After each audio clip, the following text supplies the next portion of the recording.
Welcome back to Inherited Dawn, a One Piece podcast. Today, we are discussing Chapter 32, titled The Terrible Thing.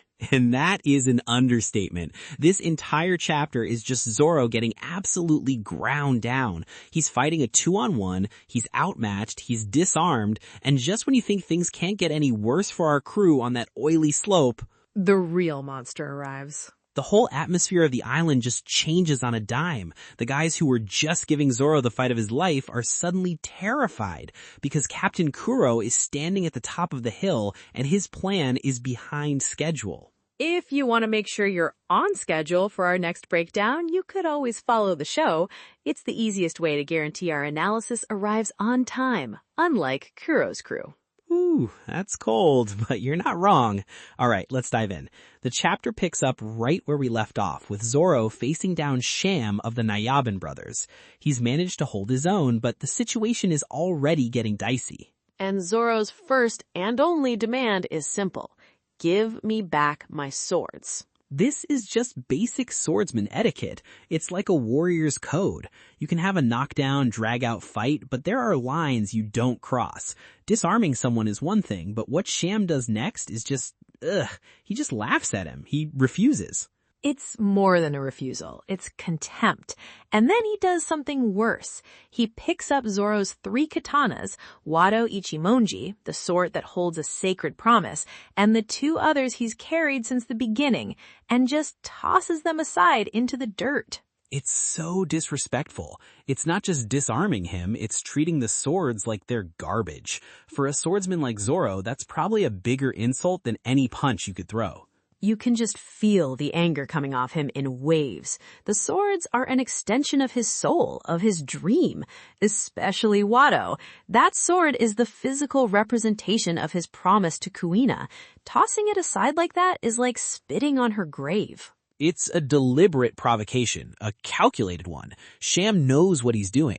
He's not interested in a duel of honor. The Black Cat Pirates are assassins and thieves, not warriors. Their entire philosophy is about winning through any means necessary. He wants Zoro angry and unfocused. He wants to turn this from a sword fight into a messy brawl where he has the advantage of numbers and trickery.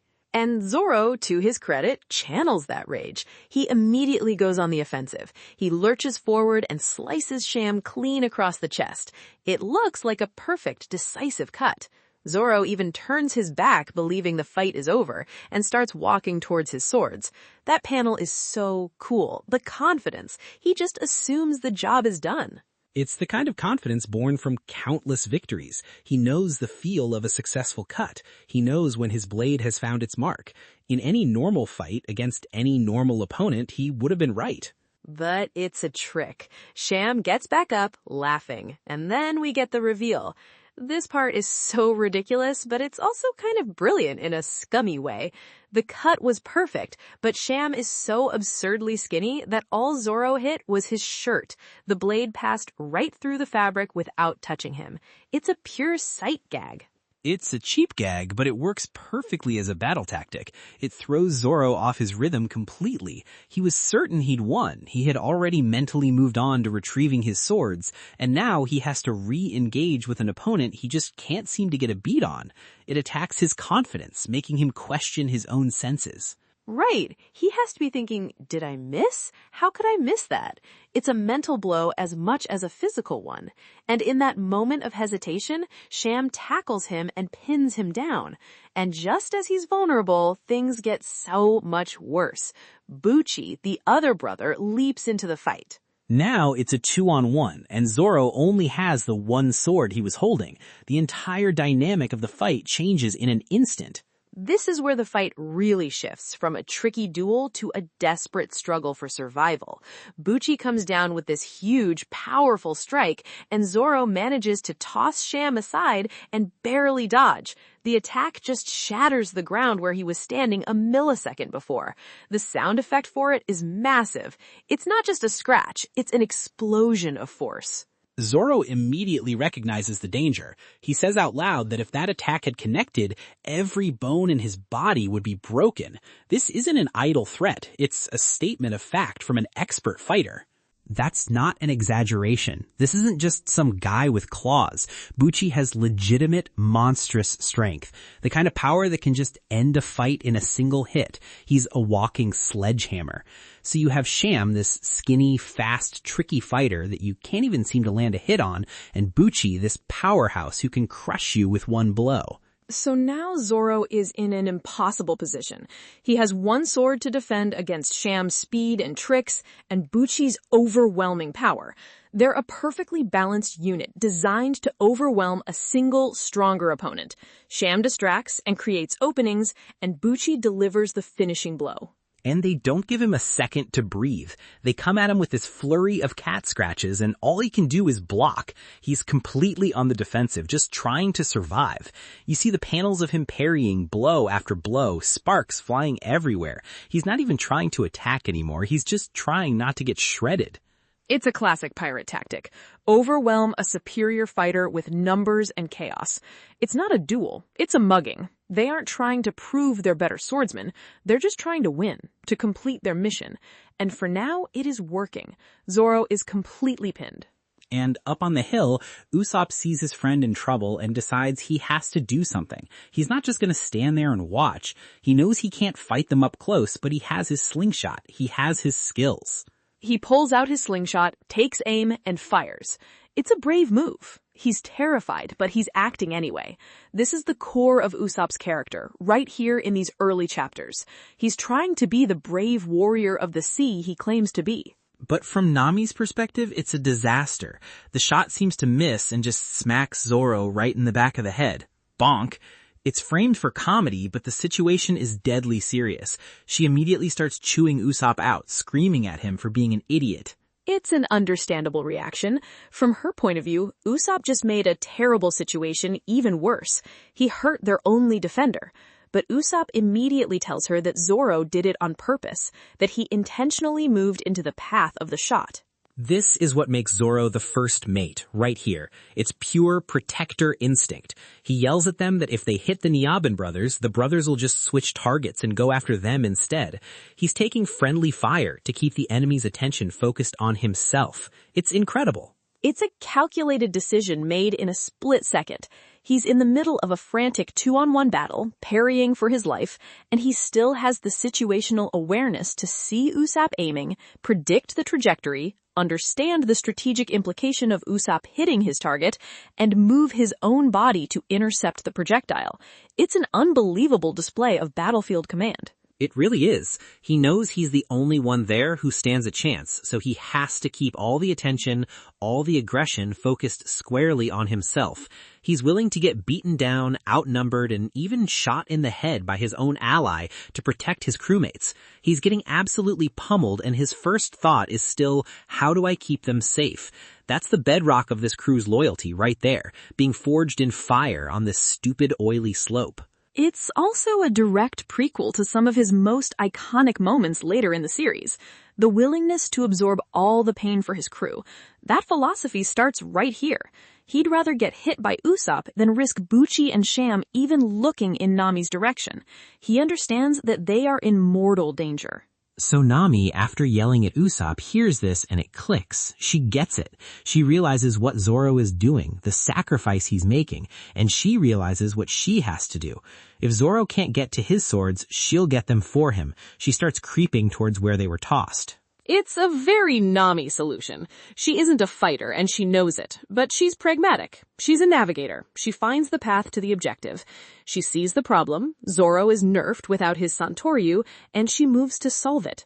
It's her way of entering the fight and supporting the crew. But she doesn't go unnoticed. Of course she doesn't. As she gets close to the swords, Django steps in her way, and he's got this creepy, smug look on his face. And he's not just the goofy hypnotist anymore. The moment he confronts Nami, the comedy drains away from his character. He slashes her across the side with that bladed ring he uses. It's a serious cut. This isn't a gag. We see the blood. She's really hurt. Django is a legitimate threat. He's not frontline fighter strong like the Nyaban brothers, but he is dangerous and he is cruel. Attacking an unarmed woman trying to help her friend, this cements him as a true villain. This is the moment where it feels like everything is about to break. It's the lowest point. Zoro is pinned down and can't help. Nami is injured and on the ground. Usopp can't help without making things worse. It feels hopeless. The plan has failed. And then the entire mood of the chapter shifts on a dime. Django, who was just smugly admiring his handiwork, suddenly gets this awful feeling. The air gets cold.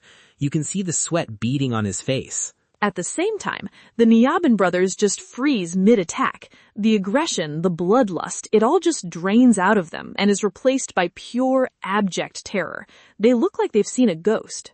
It's an incredible shift in tone. 1 second it's a chaotic battle, the next it's dead silent. Everyone looks up to the top of the slope, and standing there, silhouetted against the sky, is Captain Kuro. He's not here to join the fight. He's not here to help. He's not even looking at the Straw Hats. He just looks down at his own crew with utter disappointment and cold fury. The way he adjusts his glasses is so menacing. And he asks one simple question. Why has dawn passed and my plan is not in motion? Chilling. Absolutely chilling. His own crew, these two guys who were just manhandling Zoro, are petrified of him. They're stuttering, making excuses. That tells you everything you need to know about who the real threat is. The power dynamic of the entire arc pivots in this single moment. This isn't a captain and his fun-loving pirate crew like Buggy's. This is a mastermind and his pawns, and the pawns are not performing to his expectations. The fear they have for him is so much greater than their fear of Zoro. It completely recontextualizes the entire fight. We in the Straw Hats thought this was the main event. Zoro versus the Nyaban Brothers was the boss battle of the chapter. But we were wrong. It was just a prelude. It was a chore that was supposed to be finished hours ago, before the sun even came up. That line about the plan is so good. So good. It shows how meticulous he is. Everything runs on a schedule. He's not just a brute, he's an architect of this whole horrible situation. He's been playing the long game for years, and his crew's failure to stick to the timeline is, to him, the greatest possible sin. It's not about winning or losing, it's about a disruption to his perfect design. The title of the chapter, The Terrible Thing, feels like it refers to him.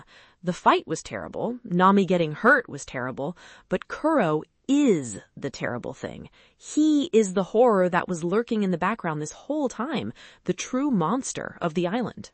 Super good payoff for all the buildup of his reputation in the village. We heard from Mary that he was this brilliant, kind butler, but Kaya's parents saw something else in his eyes, something that made them distrust him. Now we're seeing it too, that cold, calculating precision. Bro, this is one of the best villain introductions in all of East Blue. He establishes his threat level without lifting a finger. It raises so many questions. What is the plan exactly? We know it involves Kaya, but what are the specifics? Why was the timing so critical? Why did it have to happen before dawn? And most importantly, what is he going to do now that his crew has failed him? You just know it's not going to be a simple get back to work. There are going to be consequences. The fear on his crew's faces guarantees it. Django looks like he's about to grovel on the ground. These are pirates, men who are supposed to be proud and rebellious, and they're acting like terrified servants. It's a masterful turn. In one moment, we see a new, much higher power level and a much more sinister intelligence than we've seen from any villain so far. Alvida was about raw power. Buggy was about tricks and devil fruit abilities. Morgan was about corrupt authority. Kuro is about intellect, speed, and cruelty.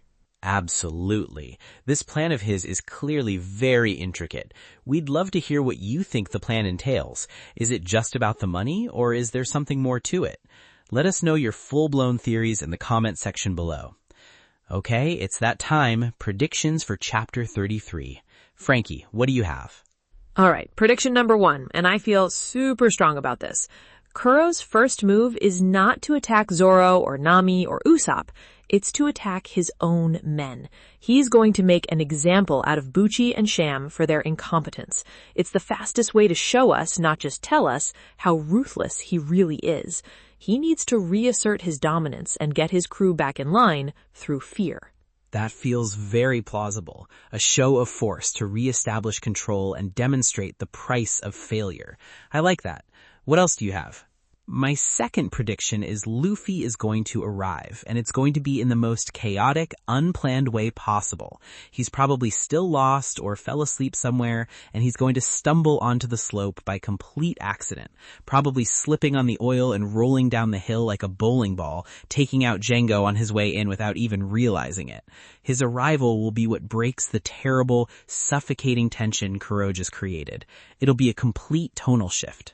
A classic Luffy entrance. He's the agent of chaos that disrupts the plans of meticulous villains. Okay, it's my turn. My first prediction is that we're about to get the full monologue. Kuro is so arrogant, so obsessed with his own intellect, that he cannot resist explaining his genius. He'll lay out the entire plan for everyone to hear. He'll want them, and especially his failed subordinates, to understand the perfection of the scheme they've just ruined. Ah, the villainous monologue, a time-honored tradition. It's his fatal flaw, his hubris. I can totally see that. He's the kind of guy who needs everyone to know how smart he is. Okay, and your second one? My second prediction is a little more specific. I think Django, in a desperate attempt to redeem himself and calm his furious captain down, is going to try and hypnotize Kuro. 1-2 Django. And it will have absolutely no effect. It won't even make him blink. This will show that Kuro's will is far too strong to be manipulated, further cementing how completely out of everyone's league he is on that slope. Ooh, I love that. That is a great pull. A power scaling moment that isn't about physical fighting, but about mental fortitude. That feels very fitting for this story. Django's one trick, his main weapon, being completely useless against his own captain, that would be a fantastic way to show us Kuro's strength. I'm putting my money on that one happening. We'll see if any of our plans come to fruition next time, or if the story has something even more terrible in store for us. This was Inherited Dawn. We'll see you for the next chapter. Don't be late.